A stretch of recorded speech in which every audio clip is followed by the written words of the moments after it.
আসসালামু আলাইকুম everyone, welcome back to my channel. আপনারা সবাই কেমন আছেন? আশা করি আল্লাহর অশেষ রহমতে ভালো আছেন। আমরাও আলহামদুলিল্লাহ ভালো আছি।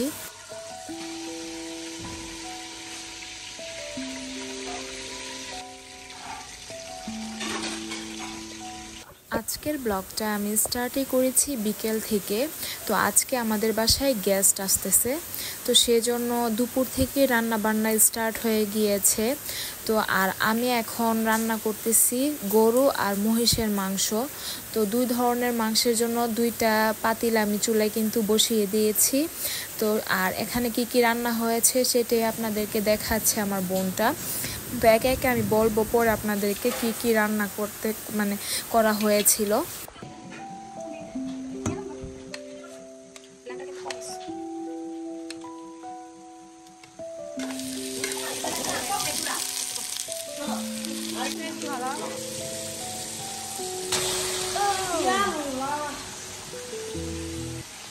তো এই যে আমি কি বড় একটা মিস্টেক করেছি, আপনারা তো দেখতেই পেয়েছেন। মাংসটা আমি একসাথে ঢালতে গিয়ে কিছুটা মশলা বাহিরে পড়ে গিয়েছে। তো এটা কোনো ব্যাপার না, আসলে রান্না করতে গেলে এরকম ছোট বড় মিস্টেক হয়ই, তাই না?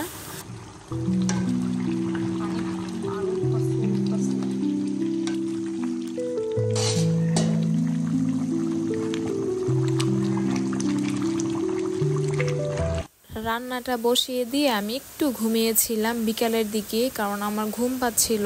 তো অন্যরা সজাগ ছিল, তারাই মাংসটা দেখছিল আর ডিশ বের করা হচ্ছে সার্ভ করার জন্য। তো এখন সন্ধ্যার দিকে যেহেতু গেস্ট আসতেছে, তাই ভাবলাম বাখুরটা একটু ধরিয়ে নেওয়া হোক, কারণ ঘরে তো তরকারি রান্না করা হয়েছে যে সেটার স্মেল করতেছিল।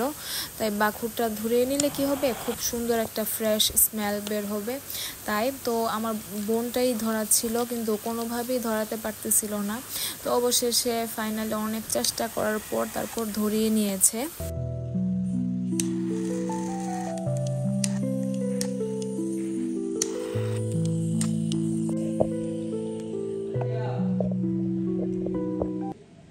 এই যে গেস্ট এসে পড়েছে, তো এখন টেবিলে সব কিছু সার্ভ করা হচ্ছে। তো আমি আপনাদেরকে বলি কি কি রান্না করা হয়েছে। পোলাও, রোস্ট, ডিম ভুনা, শুটকি ভর্তা, তারপর ফ্রাই, গরুর মাংস, মহিষের মাংস, তারপর খদর তো আমাদের এখানে ট্রেডিশনাল খাবার, আপনারা সবাই জানেন। খদরের ডালাটা আসলে স্পেশাল গেস্টের জন্যই করা হয়। তো আজকে যেহেতু আমাদের বাসায় স্পেশাল গেস্ট আসতেছিল, তাই এই খদরটা করা হয়েছে জানেন। তাই খদরটা না থাকলে কিন্তু হয় না। তারপর দুই ধরনের মাছ, যেমন চিংড়ি মাছ আর হলো রুই মাছ। রুই মাছটা একদম ফ্রাই করা হয়েছে, চিংড়ি মাছটা পেঁয়াজ দিয়ে ভুনা করা হয়েছে। তারপর লইট্টা শুটকি ভুনা। তো এইগুলোই ছিল।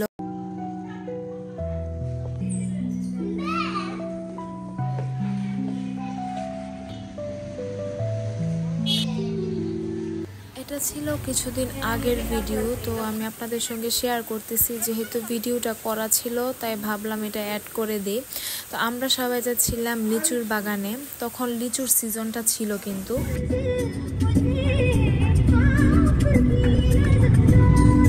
আমরা রওনা দিতে দিতে একদম 4টা বেজে গিয়েছিল, বিকেলই প্রায় হয়ে যাচ্ছিল।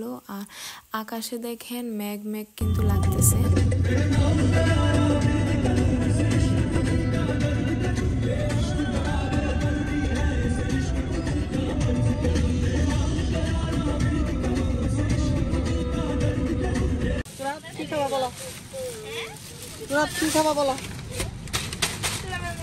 গাড়ি থামিয়ে ভাই আবার দোকান থেকে আমাদের জন্য স্ন্যাক্স আইটেম কিছু কিনে দিয়েছে। তো আমরা একটু গাড়িতে বসে সবাই খাওয়া দাওয়া করতেছিলাম। আর এমনিতেই বৃষ্টি শুরু হয়ে গিয়েছে আলহামদুলিল্লাহ। এত সুন্দর বৃষ্টি হচ্ছিল, আর আমরা তো যেহেতু লিচুর বাগানে যাচ্ছি, তো বৃষ্টিটা আরো বেশি চারদিকের গাছপালা, তারপর গ্রাম্য পরিবেশ খুব ভালো লাগছিল।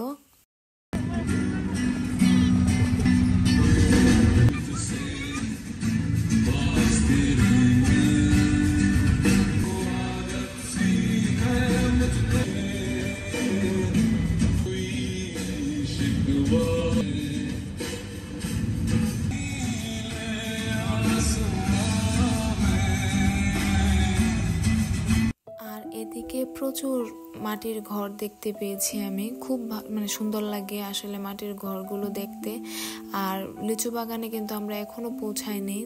দুঃখ, কষ্ট, হাসি, সুখ, আনন্দ সবকিছু মিলিয়ে আসলে জীবনটা একটা গাড়ির মতো চলতে থাকে। যে কোনো বাধা বিপত্তি সবকিছু মিলিয়ে মানে পার করে জীবনটা চালাতে হয়। তো এটাই আসলে কথা। আর এখানে যে যাচ্ছিলাম তখনও আমার যে মনটা একদম ভালো, খুশি, আমি আনন্দে ছিলাম তা কিন্তু না। হয়তো ভিডিওর মাধ্যমে আপনারা আমার ফিলিংসটা বুঝতে পারবেন না, কিন্তু আসলে ওই জায়গাটার সাথে আমার অনেক মেমোরি আছে, যার জন্য আমার ওইদিকে গেলে আমার খুব খারাপ লাগে, ওই সাইডটা দিয়ে গেলে আর কি। তো কি আর করার, জীবনে অনেক কিছু পিছনে যাবে, আমরা সামনে এগিয়ে যাব। আর লাইফের সবচেয়ে বড় বাস্তবতা কি জানেন?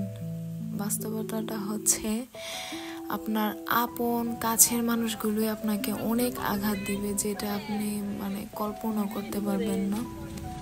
বেশ কয়েকদিন যাবৎ আমি খুব মানে মেন্টালি ডিস্টার্ব, সেজন্য আমি আসলে ভিডিও এডিট করতেও পারি না, আপলোড দিতেও পারি না। যাই হোক, এখন আমরা মানে বৃষ্টি পড়তেছে যেহেতু, তাই আমরা মানে লিচু বাগানে নামতে পারতেছিলাম না। তো ফাইনালি বৃষ্টিটা কিছুটা কমেছে এবং ভাইও নামাজটা আদায় করে ফেলেছে আসরের। তারপরে আমরা এখন নেমেছি। তো দেখেন এখন আমরা ভিতরে যাচ্ছি, লিচুর বাগানের ভিতরে আর কি। আর খুব বেশি বৃষ্টি হয়েছে, এখনো কিন্তু অল্প অল্প করে বৃষ্টি হচ্ছিল যখন আমরা গিয়েছিলাম। বাগানের লোক আপনি হ্যাঁ বিক্রি করবো না বিক্রি করবো না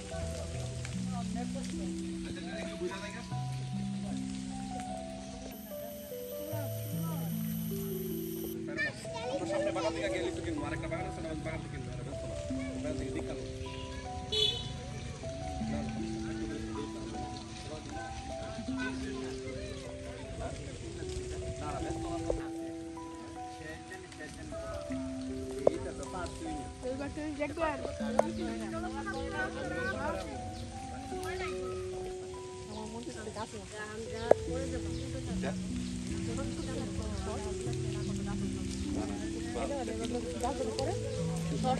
অন্য যে কোনো জায়গায় যখন আমি ঘুরতে যাই তখন আমি কিছু ছবি তুলি, কিন্তু আজকে আমার মনটাও একদম ভালো ছিল না। আর বৃষ্টি যেহেতু হয়েছে আমি একটাও ছবি তুলিনি। তো যাই হোক, এখন আমরা একটু ঘোরাঘুরি করব আর ভিডিও করে তারপর আমরা আবার গাড়িতে উঠে পড়বো, কারণ সন্ধ্যা হয়ে যাচ্ছে প্রায়।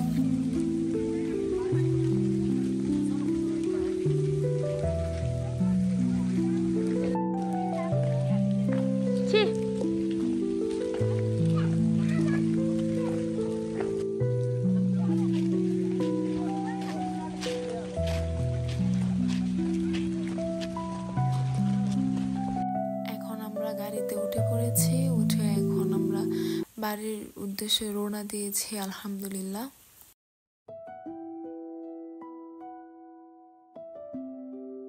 প্রায় সন্ধ্যা হয়ে যাচ্ছে আর ওয়েদারটা এত সুন্দর হয়েছিল এমন সময়। আর গাছপালাগুলো তো আপনারা দেখতেই পাচ্ছেন। তো এটা কিন্তু একদম গ্রাম্য একটা এলাকা। আর এখান থেকে আমরা লিচু নিব, এই বাগানটা থেকে, আমরা যে বাগানটাতে গিয়েছিলাম সেখান থেকে কিনে নাই।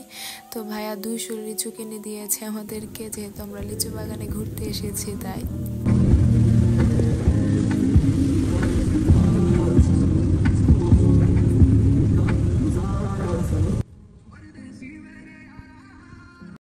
এই যে বাসায় পৌঁছাতে আমাদের একদম রাত হয়ে গিয়েছিল। তো আমরা আবার আরেকটা জায়গায় গিয়েছিলাম, তো সেখানে একদম অন্ধকার ছিল যেহেতু, তাই ভিডিও তেমন একটা করতে পারিনি। তো আজকের মতো এই পর্যন্ত। আপনারা সবাই ভালো থাকেন, সুস্থ থাকেন। আল্লাহ হাফেজ, আসসালামু আলাইকুম।